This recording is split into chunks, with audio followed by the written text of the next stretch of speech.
Hey guys, got a little somber moment here. I just wanted to sit out here, and it's a beautiful fall day, and the wind is blowing and kind of cloudy, and just a peaceful day. And for those of you that do know me, you know that I'm a horse lover, and that there's Angel Fire. If you've ever seen the video about the photonic health and pulling her out of colic in 10 minutes or less. And anyway, she used to have a partner that she was with for over 17 years. His name was Brillante. He was my Cremello Pasifino. He was a foundation bred Pasifino. He was larger, a little bit stockier. He was amazing. For those of you that are out there that do the natural horsemanship, my base was with Pirelli. That's who made me feel safe with horses right away. And then I later, of course, kept doing a lot of their techniques and used their tools. And then I moved on to Klaus Hempfling, Marie de Jong, a couple of other really good natural type trainers. And just used a lot of their techniques to really hone in on my own horsemanship. And Angel Fire and Brillante, I always said they were my college for horses. The two best teachers I've ever had. Angel Fire was a left brain horse that was pretty dangerous at times, and I've had her since she was basically hit the ground.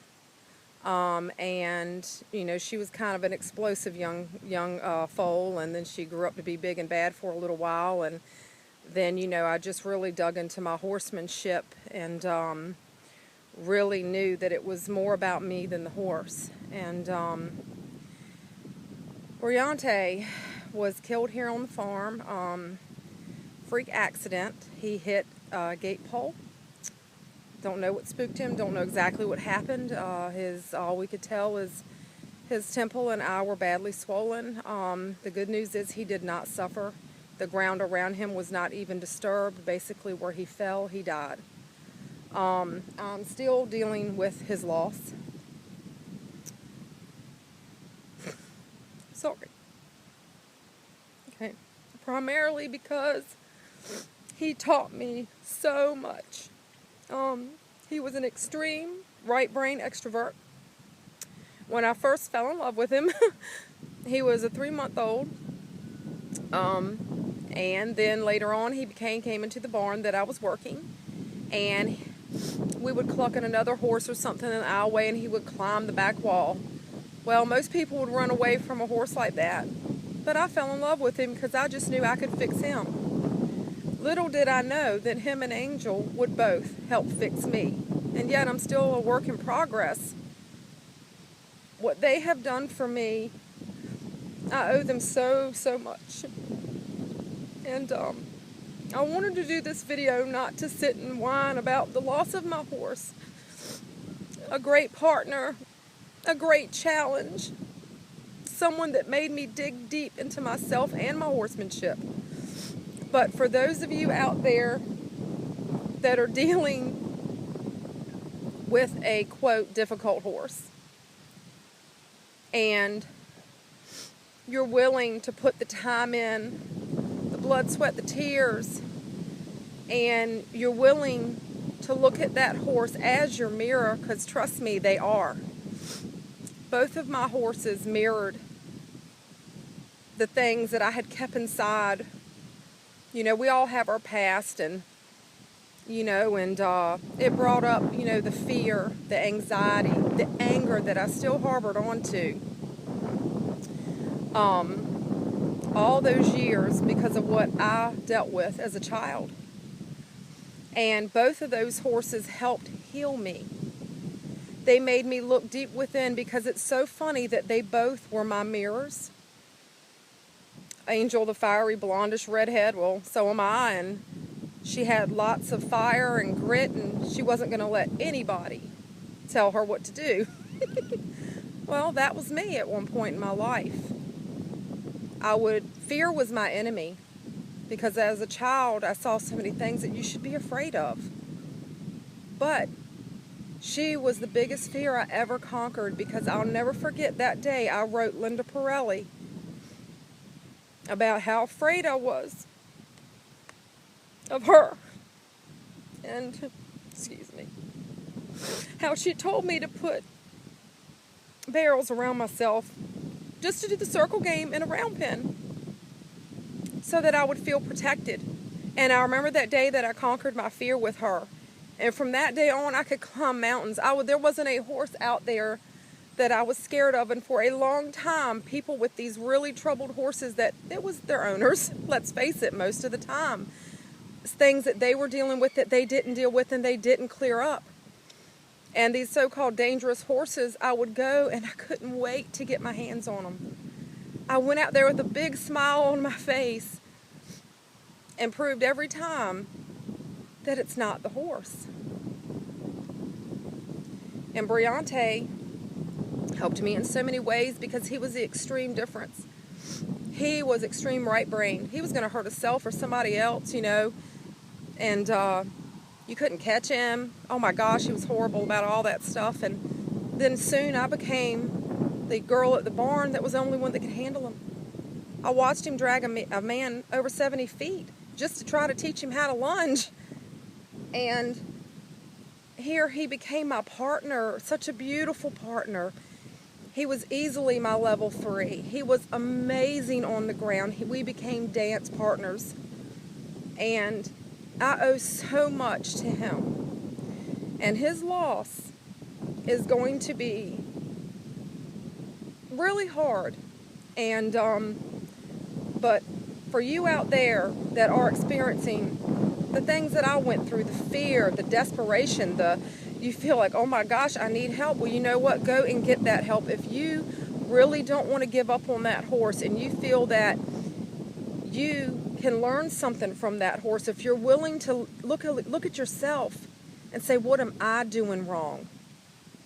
When you can do that, there's nothing you can't conquer.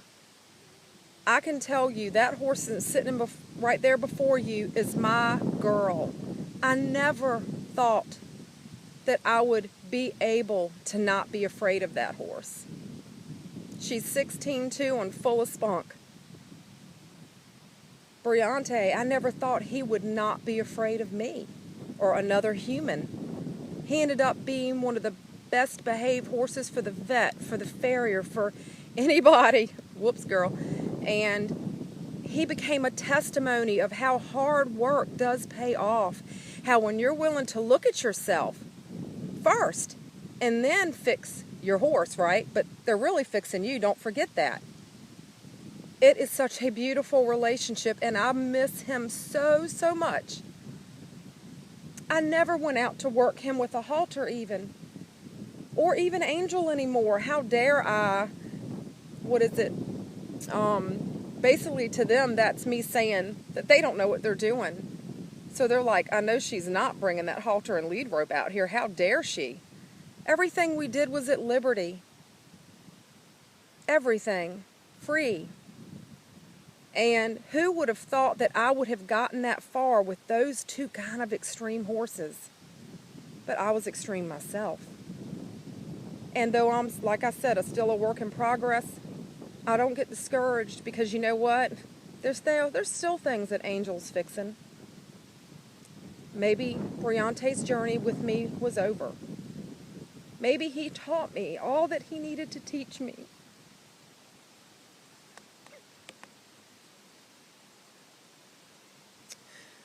So, don't give up. Don't give up on yourself. Now, of course, if you picked a horse that you know is way too much for you and you could get hurt, hey, a good horse, a good well-trained horse could kill you in an instant. Let's face it. We as horsemen, this is the thing we understand and we know. But if you can really learn from that horse, then do it. Don't look at it as a bad challenge.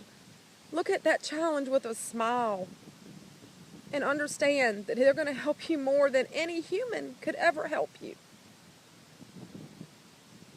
But again, be safe. Go to the good horsemen. Go to the good trainers. Get advice. Learn as much as you can. Don't just go run out there and think you're going to go do Liberty with some horse you can barely lead 20 feet. You know, I mean, it happens. Be smart about it, be safe. But let them teach you all that you can learn from them. Guys, and I don't know if you can see, but back there's a little mound by a weeping willow tree that I'd planted, and that's where my Brillante is laid to rest. And it's just, I just hope that what I'm telling you resonates in your heart. And please excuse me for being a little bit of a baby, but there's so much that horse gave me, and I just wasn't ready to stop learning from him. So guys, love your horse, listen to your horse, but listen to yourself, because they are our mirrors, whether you like it or not. If you really look at your horse and you go in and you really tear every layer of yourself away, you will see them. So guys, have a great night, and get off here and I'll bore you to death. Love you guys, and that's Angel's new herd for now, and when God blesses me with an Andalusian, you know, I'm still waiting on him. But I'm not ready. So you guys have a great day. Bye.